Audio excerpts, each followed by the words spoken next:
teman-teman, di sini saya akan mendongeng tentang sang angsa ajaib. Pada suatu hari, di sebuah desa yang asing, hiduplah seseorang petani sebatang kara. Ketika ia sedang berada di perjalanan pulang menuju ke rumahnya, ia melihat seekor angsa putih.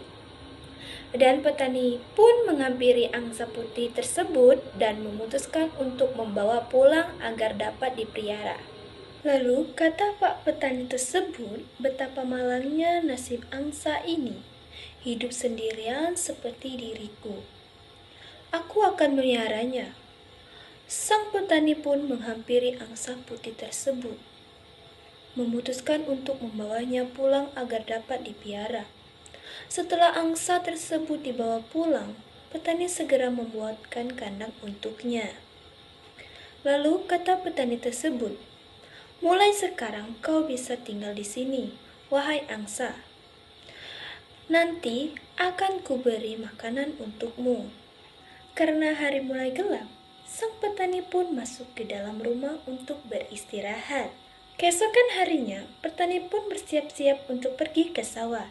Ia akan memberikan makanan kepada angsa. Ia terkejut karena melihat adanya sebuah telur emas di dalam kandang angsa tersebut. Lalu, kata Pak Petani tersebut, "Wah, telur emas, ternyata kau adalah angsa ajaib." Sang petani pun membatalkan niatnya untuk ke sawah.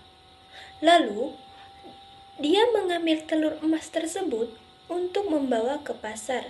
Sesampainya di pasar sana, petani menghampiri penjualan di sana.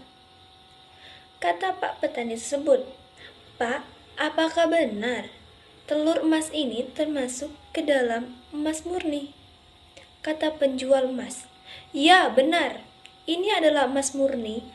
Aku akan membelinya yang sangat mahal."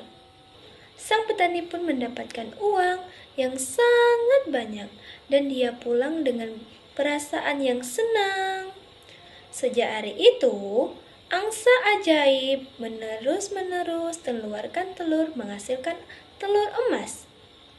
Namun, petani merasa tidak puas dengan telur emas yang menghasilkan hanya sebutiran dalam sehari.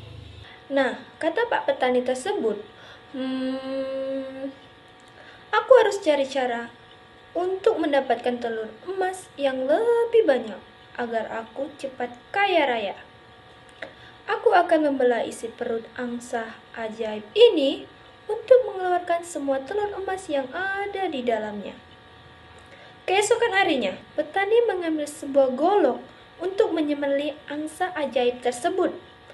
Betapa terkejutnya sang petani karena ia tidak melihat adanya telur emas di dalam perut angsa ajaib tersebut. Lalu, angsa ajaib tersebut kini telah mati. Petani itu hanya bisa terdiam, merasa nyesal, dan ia menjadi sedih. Dan ia pun kehilangan angsa ajaib tersebut. Nah, dari dongeng tersebut kita dapat belajar, jadi sebagai manusia kita harus selalu bersyukur dengan apa yang kita miliki. Dan jangan serakah untuk mendapatkan semuanya, karena hanya akan merugikan diri kita sendiri. Baik, itu saja dongeng dari saya. Semoga bermanfaat untuk kita semua. Dadah teman-teman.